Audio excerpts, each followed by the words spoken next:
ছেলের নাম হচ্ছে দুর্জয়, বাড়ি হচ্ছে বাতাঘাট ইউনুসপুর। ছেলে আমার সাথে রিলেশন ছিল, তারপর কিভাবে রিলেশন হয়েছে? অনলাইনে পরিচয় রিলেশন ছিল। তারপর সে আমার বিয়ার মানে আশা দিয়ে আমার এখানে আনছে, বিয়ে আনছে। কতদিন আগে রিলেশন হয়েছে? এই প্রায় অল্প দিনের বা গভীর সম্পর্কে রিলেশন বাকি। আচ্ছা, তারপর সে আমার বাতাঘাট একটা ইয়ার মধ্যে রাখছে, হোটেলে রাখছে না টেকার ঘাট কোন জায়গায়? টেকার ঘাটে মিলাদিন লেগে রেখে একটা পাশে হোটেল আমার একটা রাখছে।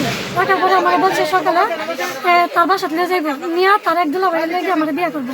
তারপর সে আমার নীলাদ্রি আইনা কইছে তার দুলাভাই রাখতে আছে আইনা, তারপর তার বাসা নিয়ে যাবে, এটা করে আমার এনে দাঁড় করে সে পালাই গেছে। আচ্ছা, রাত্রে যাপন করছে, তোমার মাঝে কি কোনো শারীরিক সম্পর্ক হয়েছে? একটা হোটেলে যেন একটা ছেলে একটা মেয়ে, তার স্বাভাবিক, এরা সবাই বুঝে। এখন তুমি কি চাও? আমি তার চাই, আমি তার কাছে বিয়ে হইতে চাই। আমি এই মুখ নিয়ে আরো যাইতে পারবো না। আচ্ছা, যদি সে বিয়ে না করে? করতে লাগে, আমার জীবন নষ্ট হয়েছে। আমি কি করছি? তার সাথে প্রথম দেখা হয়েছে না এর আগে আরো দেখা হয়েছে কোনো জায়গায় বা কোনো? তার কাছে প্রথম দেওয়া হয়েছে, তারপর আরো দেখা হয়েছিল। বাট পিক আমার ফোন নিচে কেন, আমার ফোন থেকে তার পিক টিক সব কাপড় পিক কাটিয়ে দিছি, যত ডকুমেন্ট আছে সব সে কাটিয়ে দিয়েছে। তার কাছে আমার ফোন রাখছি। আমার আমরা কি এর পূর্বে আরো একত্রিত হয়েছিল দুজনে? এমনিতে মানে দেয়া সাক্ষাৎ হয়েছে, কিন্তু এমনি ক্রোজ ভাবে হয়েছে না। আর কালকে বিয়ের কথা কই আমার কালকে কোন সময় আনছে? কালকে 11টার দিকে আনছে, আইনে সুনামগঞ্জ লেগেছে, বলছে সুনামগঞ্জ কোর্টে বিয়ে করবো। তারপর এখানে গেছে, বিয়ে করছে, সেখানে একটা ঝামেলা হয়েছে, বিষমবাবুর বিয়ে করবো। বিষমবাবুর আগে সেখানে একটা ঝামেলা, এখানে মানে কোর্ট নাই বলে। তারপর কইছে পলাশ করবো, পলাশ না করে পরে আমার তুমি বাড়ির যাও গা, কালকে আমি তোমার বিয়ে করবো। পরে আমি কইতে আমার সাথে পোলট্রি ডালাইছো কেন, আমার এত সময় ঘুরাইছো কেন? তখন তুমি কি করবা কর, যে করতে আমার সাথে যাইবা তুমি? আমি জানালে যাই, আমি কইছি যাইমু।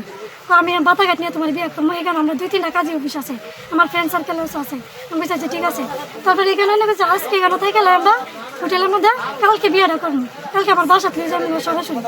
তারপর আমি তার কথা বারবার রাখছি।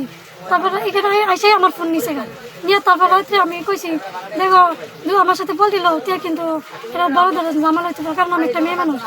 সে আমার কথা না শুনে আমার অত্যাচার করছে, মারছে রাত্রে। কইছে আমি আজকে সকালে আমি বাড়ি যাইতাম না, রাত্রে সে আমার মেরে আসবো, মারা হুমকি দিয়েছে, বালিশ দিয়ে এমনকি আমার মুখে চাপা দেওয়া ধরছে। মানে রাত্রে যাপন করে মারার চেষ্টা করছে? তোমার পরিচয়টা? আমার ফোনটা একবার ফ্লোরের মধ্যে ফেলাই দিছে, বাইঙ্গাল তো তার হাতে পাও ধরে আমি ফোন রাখছি। কইছে আচ্ছা আমি কিছু কইতাম না, আমার ফোনটা তুমি রাখো। কি নাম বলছিল তোমার? তানিয়া খান। আর পিতার নাম? পিতার নাম হয়েছে বোঝা যায় না। কলিমুদ্দিন। কলিমুদ্দিন। বাড়ি কোন জায়গায়? দনপুর। দনপুর গ্রামের নাম কি? ছাতারকুনা। সাঁতারকুনা, দনপুর ইউনিয়ন। জি।